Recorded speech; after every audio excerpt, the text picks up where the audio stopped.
Welcome students. ਸਭ ਤੋਂ ਪਹਿਲਾਂ ਆਪ ਸਭ ਨੂੰ ਮੇਰੇ ਵੱਲੋਂ ਪਿਆਰ ਭਰੀ ਸਤਿ ਸ਼੍ਰੀ ਅਕਾਲ। ਜੇਕਰ ਚੈਨਲ ਤੇ ਨਵੇਂ ਹੋ ਤਾਂ ਇਸ ਨੂੰ ਹੁਣੇ ਸਬਸਕ੍ਰਾਈਬ ਕਰ ਲਓ ਸੋ ਦੈਟ ਸਾਡੀਆਂ ਸਾਰੀਆਂ ਲੇਟੈਸਟ ਵੀਡੀਓਜ਼ ਦੇ ਨੋਟੀਫਿਕੇਸ਼ਨਸ ਤੁਹਾਨੂੰ ਜਲਦ ਤੋਂ ਜਲਦ ਮਿਲ ਸਕਣ।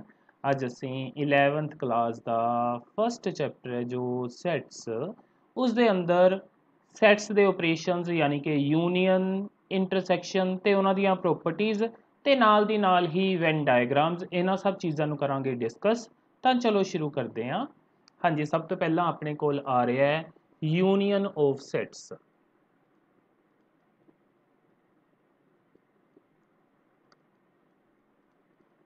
ਹਾਂਜੀ, ਯੂਨੀਅਨ ਆਫ ਸੈਟਸ ਕੀ ਹੁੰਦੀ ਹੈ ਉਸ ਦੇ ਬਾਰੇ ਗੱਲ ਕਰਦੇ ਹਾਂ। Let A is equals to, ਹਾਂਜੀ A ਕੋਈ ਸੈਟ ਐਜ਼ਿਊਮ ਕਰਦੇ ਹਾਂ ਜਿਹਦੇ ਐਲੀਮੈਂਟ ਲੈਂਦੇ ਹਾਂ ਆਪਾਂ 1 2 3 4 ਤੇ B ਕੋਈ ਸੈਟ ਲੈਂਦੇ ਹਾਂ ਆਪਾਂ ਸੇ 3 4 6 7, then union of these two sets A and B will be written as A U B. So this is read as A union B ਤੇ ਇਹ ਇਕੁਅਲ ਹੁੰਦੀ ਹੈ ਕਿਸ ਦੇ? ਹਾਂਜੀ, ਆਪਾਂ A ਅਤੇ B ਦੇ ਸਾਰੇ ਐਲੀਮੈਂਟਸ ਇਹਦੇ ਵਿੱਚ ਕਵਰ ਕਰਾਂਗੇ। ਬਸ ਇਸ ਗੱਲ ਦਾ ਧਿਆਨ ਰੱਖਣਾ ਹੈ ਕਿ ਜਿਹੜੇ ਐਲੀਮੈਂਟਸ ਕਾਮਨ ਨੇ ਲਾਈਕ 3 ਤੇ 4 ਇਸ ਸੈੱਟ 'ਚ ਵੀ ਹੈ ਤੇ 3 ਅਤੇ 4 ਇਸ ਸੈੱਟ 'ਚ ਵੀ ਹੈ, ਉਹਨਾਂ ਨੂੰ ਆਪਾਂ ਰਿਪੀਟ ਨਹੀਂ ਕਰਨਾ। ਰਿਪੀਟ ਕੀਤੇ ਬਿਨਾਂ ਸਾਰੇ ਐਲੀਮੈਂਟਸ ਕਵਰ ਕਰਨੇ ਨੇ। ਸੋ 1 2 3 4, ਕਿਉਂਕਿ 3 4 ਆਲਰੇਡੀ ਆ ਚੁੱਕੇ ਨੇ ਸੋ ਉਹਨਾਂ ਨੂੰ ਰਿਪੀਟ ਕੀਤੇ ਬਿਨਾਂ ਆਪਾਂ ਜਿਹੜੇ ਐਲੀਮੈਂਟਸ B ਦੇ ਨਹੀਂ ਕਵਰ ਹੋਏ ਸਿਰਫ ਉਹਨਾਂ ਨੂੰ ਲਿਖਾਂਗੇ 6 ਐਂਡ 7। ਸੋ ਇਹ ਮਿਲੇਗੀ ਆਪਾਂ ਨੂੰ A ਯੂਨੀਅਨ B। ਅੱਗੇ ਇੱਕ ਹੋਰ ਐਗਜ਼ਾਮਪਲ ਲੈਂਦੇ ਹਾਂ ਆਪਾਂ। Say B is a set with elements 1 and 2 and C is a set with elements 1 2 3 4। ਤਾਂ ਆਪਾਂ ਇੱਥੇ B ਯੂਨੀਅਨ C ਜੇਕਰ ਲੈਣੀ ਚਾਹੀਏ ਤਾਂ ਆਪਾਂ ਨੂੰ ਉਹ ਮਿਲੇਗੀ, ਹਾਂਜੀ 1 2 3 4। ਇੱਥੇ ਆਪਾਂ ਦੇਖ ਰਹੇ ਹਾਂ ਕਿਉਂਕਿ A ਤੇ B ਦੇ ਦੋਨੋਂ ਐਲੀਮੈਂਟਸ ਆਲਰੇਡੀ C 'ਚ ਸੀਗੇ ਤਾਂ ਆਪਾਂ ਨੂੰ ਯੂਨੀਅਨ ਮਿਲ ਗਈ ਸੈੱਟ C ਹੀ। ਸੋ ਜੇਕਰ ਆਪਣੇ ਕੋਲ ਇੱਕ ਸੈੱਟ ਦੂਜੇ ਸੈੱਟ ਦਾ ਸਬਸੈੱਟ ਹੋਵੇ, ਜਿਵੇਂ ਇੱਥੇ BC ਜਿਹੜਾ ਉਹ ਸਬਸੈੱਟ ਸੀਗਾ C ਦਾ, ਤਾਂ ਉਸ ਕੇਸ ਦੇ ਵਿੱਚ ਯੂਨੀਅਨ ਲੈਣ ਤੇ ਆਪਾਂ ਨੂੰ ਵੱਡਾ ਸੈੱਟ ਯਾਨੀ ਕਿ ਸੁਪਰ ਸੈੱਟ ਹੀ ਆਨਸਰ ਦੀ ਫਾਰਮ ਦੇ ਵਿੱਚ ਮਿਲ ਜਾਂਦਾ ਹੈ, ਜਿਵੇਂ ਇੱਥੇ ਆਪਾਂ ਦੇਖਿਆ ਹੀ ਹੈ। ਸੋ ਜਦੋਂ ਇੱਕ ਸੈੱਟ ਦੂਜੇ ਸੈੱਟ ਦਾ ਸਬਸੈੱਟ ਹੋਏਗਾ ਤੇ ਆਪਾਂ ਉਹਨਾਂ ਦੀ ਯੂਨੀਅਨ ਲਵਾਂਗੇ ਤਾਂ ਆਪਾਂ ਨੂੰ ਵੱਡਾ ਸੈੱਟ ਹੀ ਆਨਸਰ ਦੀ ਫਾਰਮ ਦੇ ਵਿੱਚ ਮਿਲ ਜੇਗਾ। ਸੋ ਇਸ ਗੱਲ ਨੂੰ ਤੁਸੀਂ ਆਪਣੇ ਮਾਈਂਡ 'ਚ ਰੱਖਣਾ ਹੈ ਹਮੇਸ਼ਾ। ਹਾਂਜੀ, ਹੁਣ ਆਪਾਂ ਦੋ ਸੈਟਸ ਦੀ ਜਦੋਂ ਯੂਨੀਅਨ ਲੈਂਦੇ ਹਾਂ ਤਾਂ ਉਸ ਨੂੰ ਡਾਇਗਰਾਮ ਦੀ ਫਾਰਮ 'ਚ ਕਿਸ ਤਰ੍ਹਾਂ ਦਿਖਾ ਸਕਦੇ ਹਾਂ ਉਹ ਦੇਖਦੇ ਹਾਂ। ਹਾਂਜੀ, ਆਪਾਂ ਇੱਕ ਰੈਕਟੈਂਗਲ ਡਰਾ ਕਰਾਂਗੇ। ਹਾਂਜੀ, ਇਹ ਜਿਹੜੀ ਰੈਕਟੈਂਗਲ ਹੁੰਦੀ ਹੈ ਇਹ ਹੁੰਦਾ ਆਪਣੇ ਕੋਲ ਯੂਨੀਵਰਸਲ ਸੈੱਟ U। ਹਾਂਜੀ, ਤੇ ਇਸ ਦੇ ਅੰਦਰ ਜਿਹੜੇ ਆਪਣੇ ਦੋ ਸੈੱਟ ਨੇ ਉਹਨਾਂ ਨੂੰ ਦਿਖਾਉਂਦੇ ਆ। ਇਹ ਹੋਏਗਾ ਆਪਣੇ ਕੋਲ ਸੈੱਟ A। ਜਿਹੜੇ ਸੈੱਟਸ ਹੁੰਦੇ ਨੇ ਉਹ ਸਰਕਲਸ ਦੀ ਫਾਰਮ ਦੇ ਵਿੱਚ ਦਿਖਾਏ ਜਾਂਦੇ ਨੇ ਤੇ ਇਹਦੇ ਨਾਲ ਹੋਏਗਾ ਆਪਣੇ ਕੋਲ ਇਹ ਵਾਲਾ ਸੈੱਟ B। ਤਾਂ A ਯੂਨੀਅਨ B ਆਪਣੇ ਕੋਲ, ਕਿਉਂਕਿ ਆਪਾਂ A ਯੂਨੀਅਨ B ਦੇ ਵਿੱਚ ਸਭ ਕੁਝ ਕਵਰ ਕਰਦੇ ਹਾਂ ਸੋ ਸਾਰਾ ਇਹ ਕਵਰ ਹੋ ਜਾਏਗਾ ਆਪਣੇ ਕੋਲ।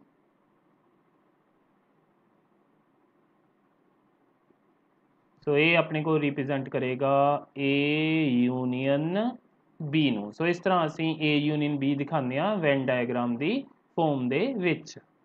ਹਾਂਜੀ, ਹੁਣ ਡਿਸਕਸ ਕਰਦੇ ਹਾਂ ਆਪਾਂ ਯੂਨੀਅਨ ਆਫ ਸੈਟਸ ਦੀਆਂ ਕੁਝ ਪ੍ਰੋਪਰਟੀਜ਼ ਨੂੰ। ਫਸਟ ਪ੍ਰੋਪਰਟੀ ਹੈ ਆਪਣੇ ਕੋਲ A union B is equals to B union A।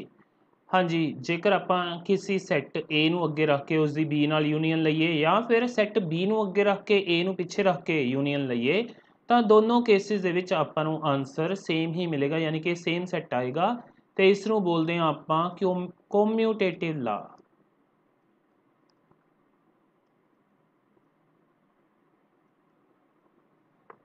ਦੂਜੀ ਪ੍ਰੋਪਰਟੀ ਤੇ ਆਉਂਦੇ ਹਾਂ ਫਿਰ ਆਪਾਂ। ਹਾਂਜੀ, ਆਪਣੇ ਕੋਲ ਹੁੰਦਾ ਹੈ A ਯੂਨੀਅਨ B। ਜੇਕਰ ਤਿੰਨ ਸੈੱਟ ਹੋਣ A B ਤੇ C, A union B union C equal ਹੁੰਦਾ ਹੈ ਕਿਸ ਦੇ? A union B union C ਦੇ। ਹਾਂਜੀ, ਇਸ ਪ੍ਰੋਪਰਟੀ ਨੂੰ ਬੋਲਿਆ ਜਾਂਦਾ ਹੈ ਐਸੋਸੀਏਟਿਵ ਲਾਅ।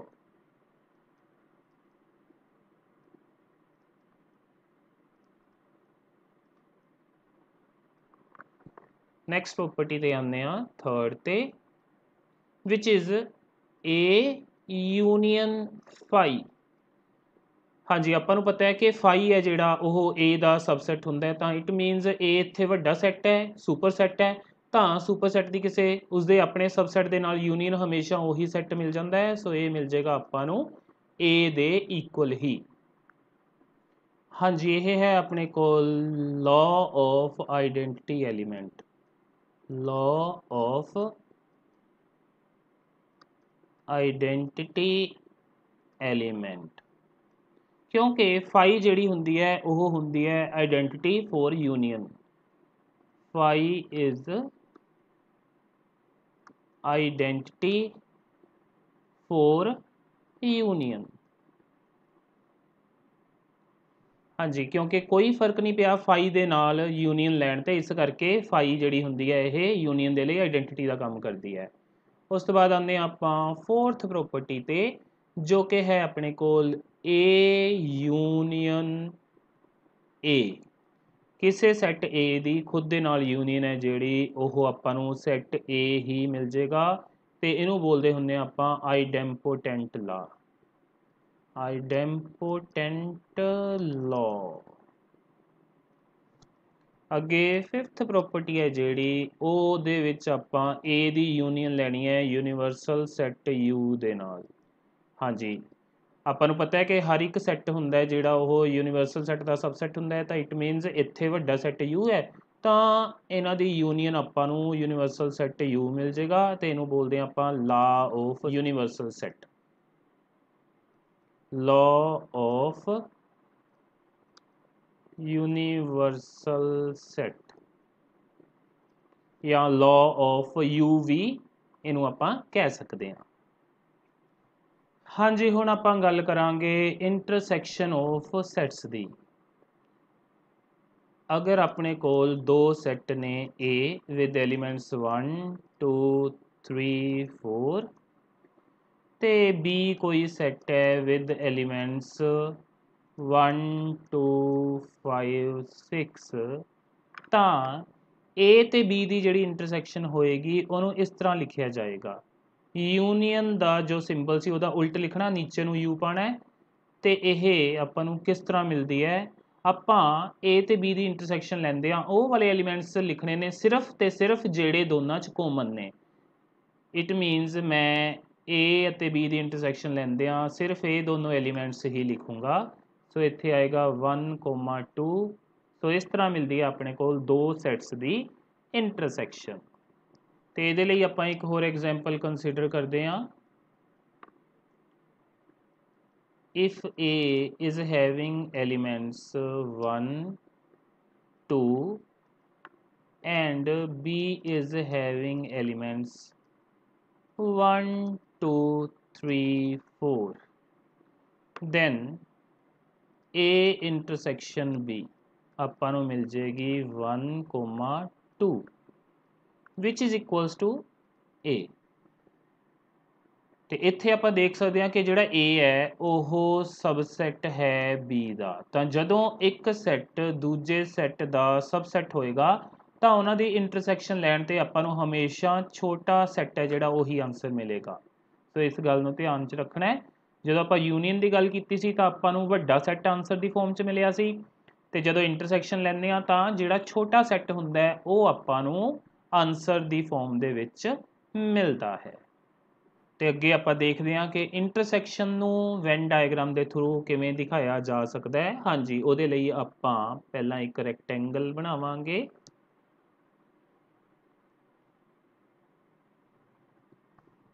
ਤੇ ਇਹ ਜਿਹੜਾ ਰੈਕਟੈਂਗਲ ਹੋਏਗਾ ਇਹ ਯੂਨੀਵਰਸਲ ਸੈੱਟ ਨੂੰ ਦਿਖਾਏਗਾ, ਤੇ ਇਸ ਦੇ ਅੰਦਰ ਪਹਿਲਾ A ਸੈੱਟ ਆ ਰਿਹਾ ਆਪਣੇ ਕੋਲ, ਤੇ ਆ ਜਾਏਗਾ ਆਪਣੇ ਕੋਲ ਸੈੱਟ B, ਤੇ ਜਿਹੜੀ ਇਹਨਾਂ ਦੀ ਇੰਟਰਸੈਕਸ਼ਨ ਹੋਏਗੀ ਉਹ ਆਹ ਵਾਲਾ ਪੋਰਸ਼ਨ ਹੋਏਗਾ ਜਿਹੜਾ ਦੋਨਾਂ ਦੇ ਵਿੱਚ ਹੈ ਕਾਮਨ।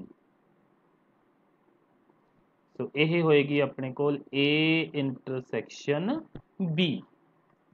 ਹਾਂਜੀ, ਅੱਗੇ ਆਪਾਂ ਡਿਸਕਸ ਕਰਾਂਗੇ ਡਿਸਜੁਆਇੰਟ ਸੈਟਸ ਨੂੰ।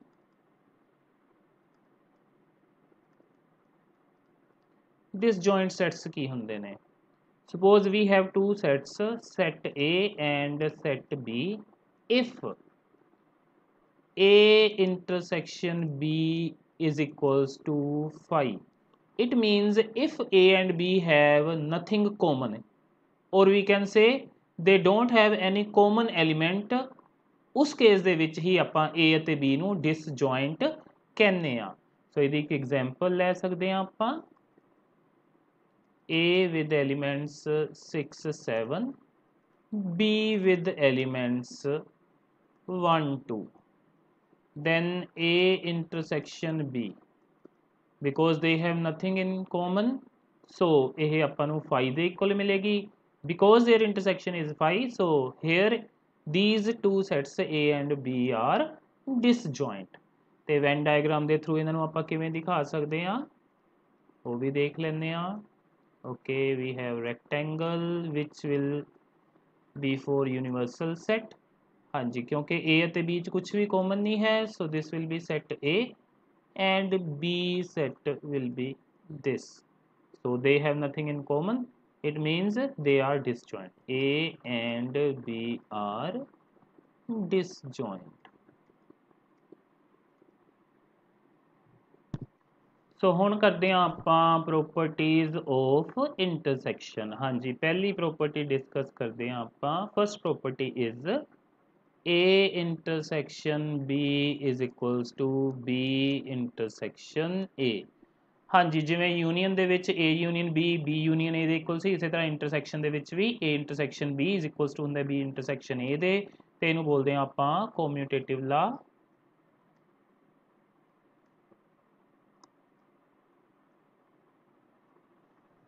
ਹਾਂਜੀ, ਸੈਕਿੰਡ ਪ੍ਰੋਪਰਟੀ ਤੇ ਆਉਂਦੇ ਆ। ਸੈਕਿੰਡ ਪ੍ਰੋਪਰਟੀ ਹੈ A intersection B intersection C equal ਹੋਏਗਾ A intersection B intersection C ਦੇ, ਤੇ ਇਹਨੂੰ ਬੋਲਦੇ ਆ ਆਪਾਂ ਐਸੋਸੀਏਟਿਵ ਲਾਅ।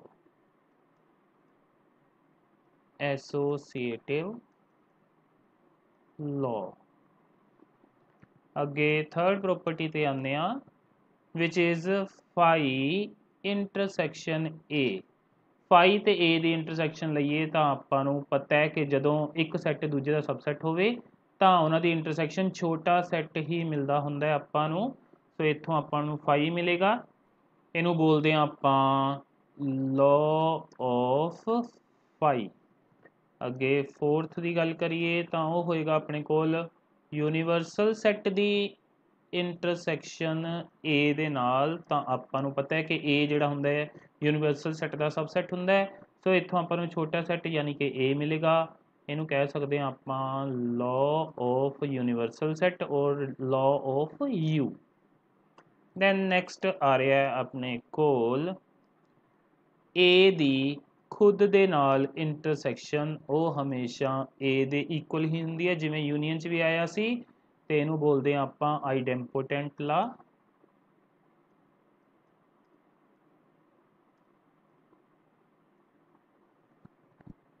ਨੈਕਸਟ ਹੈ ਆਪਣੇ ਕੋਲ A intersection B union C। ਇਹ ਕਿਹਦੇ ਇਕੁਅਲ ਹੁੰਦਾ ਹੈ?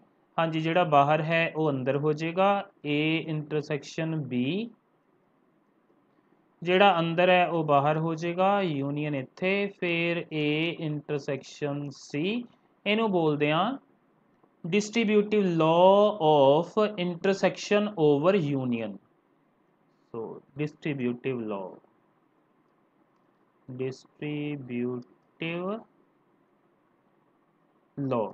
of intersection over union। ਅੱਗੇ ਆਪਾਂ ਡਿਸਕਸ ਕਰਾਂਗੇ difference of sets। difference of sets। ਹਾਂਜੀ, ਇਹ ਕੀ ਹੁੰਦਾ ਹੈ? ਇਹਦੇ ਵਿੱਚ ਜੇਕਰ ਆਪਣੇ ਕੋਲ ਕੋਈ ਦੋ ਸੈਟਸ ਨੇ, ਸੈੱਟ A ਜਿਹਦੇ ਐਲੀਮੈਂਟਸ ਨੇ ਆਪਣੇ ਕੋਲ ਸੇ 1, 2, 3 4 5 6 ਤੇ ਕੋਈ ਸੈੱਟ B ਹੈ ਜਿਸ ਦੇ ਵਿੱਚ ਐਲੀਮੈਂਟਸ ਨੇ 2 4 6 8 ਦੈਨ ਤਾਂ ਇਹਨਾਂ ਦਾ ਜਿਹੜਾ ਡਿਫਰੈਂਸ ਹੋਏਗਾ ਉਹਨੂੰ ਆਪਾਂ ਡਿਨੋਟ ਕਰਦੇ ਹਾਂ A ਮਾਈਨਸ B ਔਰ B ਮਾਈਨਸ A ਦੇ ਨਾਲ and for A minus B ਉਹਦੇ ਲਈ ਆਪਾਂ ਦੇਖਦੇ ਹਾਂ ਕਿ what we will get A minus B ਦੇ ਵਿੱਚ ਮਿਲਣਗੇ ਆਪਾਂ ਨੂੰ A ਦੇ ਉਹ ਐਲੀਮੈਂਟਸ ਜਿਹੜੇ B ਦੇ ਨਾਲ ਕਾਮਨ ਨੇ ਉਹਨਾਂ ਨੂੰ ਛੱਡ ਕੇ ਜੋ ਬਾਕੀ ਬਚਣਗੇ। ਹੁਣ ਨਾਓ ਦੋਜ਼ ਐਲੀਮੈਂਟਸ ਵਿਚ A have common with B are 2 4 and 6 so while writing A minus B we will not include these three elements remaining would be 1 3 5 so this will be our A minus B and similarly we can write B minus A. So we won't include those elements of B which B have common with A. ਹੁਣ B ਦੇ elements ਜਿਹੜੇ A ਦੇ ਵਿੱਚ ਨੇ 2 ਆਪਾਂ ਨਹੀਂ ਲਿਖਾਂਗੇ 4 ਆਪਾਂ ਨਹੀਂ ਲਿਖਾਂਗੇ ਕਿਉਂਕਿ ਉਹ ਵੀ ਕਾਮਨ ਹੈ 6 ਵੀ ਕਾਮਨ ਹੈ ਸੋ ਇਹਨਾਂ ਨੂੰ ਛੱਡ ਕੇ B ਦੇ ਕਿਹੜੇ ਐਲੀਮੈਂਟਸ ਬਚ ਗਏ 8 ਬਚ ਗਿਆ ਸੋ B minus A would be 8. So here we can see that A minus B generally is not equal to B minus A. हाँ जी ये ਹੁੰਦਾ ਆਪਣੇ ਕੋਲ difference of sets how we calculate difference of two sets and difference of sets ਨੂੰ ਆਪਾਂ Venn diagram ਦੇ through ਕਿਸ ਤਰ੍ਹਾਂ ਦਿਖਾ ਸਕਦੇ ਹਾਂ ਉਹ ਦੇਖ ਲਓ।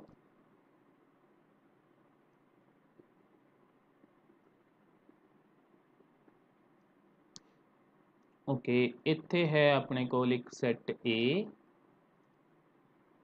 and then we have a set B this is U universal set ਤਾਂ ਹੁਣ ਇੱਥੇ A minus B ਇਸ ਡਾਇਗਰਾਮ ਦੇ ਵਿੱਚ ਉਹ ਪੋਰਸ਼ਨ ਹੋਏਗਾ ਜਿਹੜਾ A ਦੇ ਵਿੱਚੋਂ B ਦੇ ਐਲੀਮੈਂਟਸ ਨੂੰ ਕੱਢ ਕੇ ਯਾਨੀ ਕਿ A ਦੇ ਵਿੱਚੋਂ A ਅਤੇ B ਦਾ ਜਿਹੜਾ ਕਾਮਨ ਪਾਰਟ ਹੈ ਉਹਨੂੰ ਛੱਡ ਕੇ ਬਾਕੀ ਮਿਲੇਗਾ ਆਪਾਂ ਨੂੰ ਸੋ ਆ ਜਿਹੜਾ ਪਾਰਟ ਹੋਏਗਾ ਜੋ ਮੈਂ ਬਲੂ ਕਲਰ ਦੇ ਨਾਲ ਸ਼ੇਡ ਕਰਦਾ ਪਿਆ this will be A minus B and ਆ ਜਿਹੜਾ ਹੁਣ ਇੱਧਰ ਪੋਰਸ਼ਨ ਰਹਿ ਜਾਏਗਾ B ਵਾਲੇ ਪਾਸੇ ਉਹ ਹੋਏਗਾ ਆਪਣੇ ਕੋਲ B minus A ਹਾਂਜੀ ਆ ਜਿਹੜਾ ਪੋਰਸ਼ਨ ਹੋਏਗਾ ਜੋ ਮੈਂ ਬਲੈਕ ਦੇ ਨਾਲ ਸ਼ੋ ਕਰਨ ਲੱਗਾ ਇਹ ਹੋਏਗਾ ਆਪਣੇ ਕੋਲ B minus A ਤੇ ਆਪਾਂ ਨੂੰ ਪਤਾ ਹੈ ਜਿਹੜਾ ਉਹਨਾਂ ਦਾ ਕਾਮਨ ਪੋਰਸ਼ਨ ਹੈ ਉਹ ਹੁੰਦਾ ਆਪਣੇ ਕੋਲ A ਇੰਟਰਸੈਕਸ਼ਨ B ਤਾਂ ਇਹਨਾਂ ਤਿੰਨਾਂ ਤੋਂ ਮਿਲ ਕੇ ਆਪਾਂ ਨੂੰ A ਯੂਨੀਅਨ B ਮਿਲ ਜਾਏਗਾ ਸੋ ਜੇਕਰ ਇਹਨਾਂ ਤਿੰਨਾਂ ਨੂੰ ਇਕੱਠੇ ਕਰ ਲਈਏ ਤਾਂ ਆਪਾਂ ਨੂੰ A ਯੂਨੀਅਨ B ਮਿਲ ਜਾਏਗਾ ਹਾਂਜੀ ਅੱਗੇ ਡਿਸਕਸ ਕਰਦੇ ਹਾਂ ਆਪਾਂ ਸਿਮੈਟ੍ਰਿਕ ਡਿਫਰੈਂਸ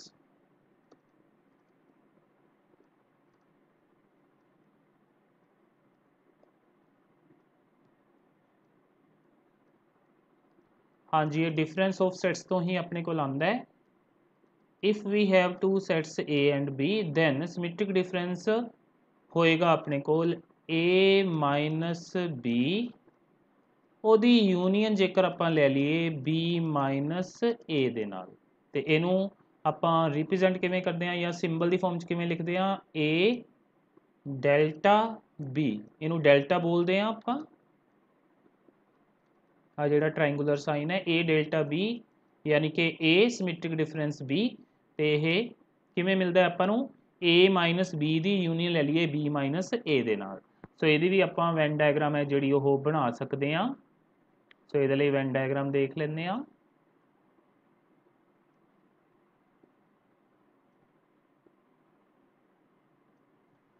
ਹਾਂਜੀ ਇਹਦੇ ਵਿੱਚ ਇਹ ਹੋ ਗਿਆ ਆਪਣੇ ਕੋਲ ਸੈੱਟ A ਇਹ ਹੋ ਗਿਆ set B A B this is U ਤਾਂ ਸਿਮੈਟ੍ਰਿਕ ਡਿਫਰੈਂਸ ਦੇ ਲਈ ਫਿਰ ਆਪਣੇ ਕੋਲ ਜਿਹੜੀ ਡਾਇਗਰਾਮ ਹੋਏਗੀ ਉਹ ਕਿਵੇਂ ਬਣੇਗੀ ਆ ਪੋਰਸ਼ਨ ਤੇ ਆ ਪੋਰਸ਼ਨ ਯਾਨੀ ਕਿ ਇੰਟਰਸੈਕਸ਼ਨ ਵਾਲੇ ਪੋਰਸ਼ਨ ਨੂੰ ਛੱਡ ਕੇ ਜੋ ਬਾਕੀ ਦਾ ਪੋਰਸ਼ਨ ਹੈ ਉਹ ਰਿਪਰੈਜ਼ੈਂਟ ਕਰੇਗਾ A ਡੈਲਟਾ B ਨੂੰ।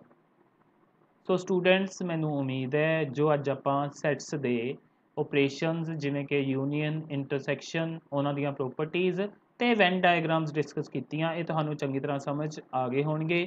ਫਿਰ ਵੀ ਕੋਈ ਪ੍ਰੋਬਲਮ ਹੋਏ ਤਾਂ ਤੁਸੀਂ ਮੈਨੂੰ ਕਮੈਂਟ ਕਰਕੇ ਜਾਂ WhatsApp ਦੇ ਥਰੂ ਪੁੱਛ ਸਕਦੇ ਹੋ। ਵੀਡੀਓ ਚੰਗੀ ਲੱਗੀ ਹੋਏ ਤਾਂ ਇਸ ਨੂੰ ਲਾਈਕ ਕਰਨਾ ਤੇ ਆਪਣੇ ਹੋਰ ਫਰੈਂਡਸ ਤੇ ਸਟੂਡੈਂਟਸ ਦੇ ਨਾਲ ਸ਼ੇਅਰ ਜ਼ਰੂਰ ਕਰਨਾ, ਤੇ ਵੀਡੀਓ ਨੂੰ ਲਾਸਟ ਤੱਕ ਦੇਖਣ ਲਈ ਤੁਹਾਡਾ ਸਾਰਿਆਂ ਦਾ ਥੈਂਕਸ।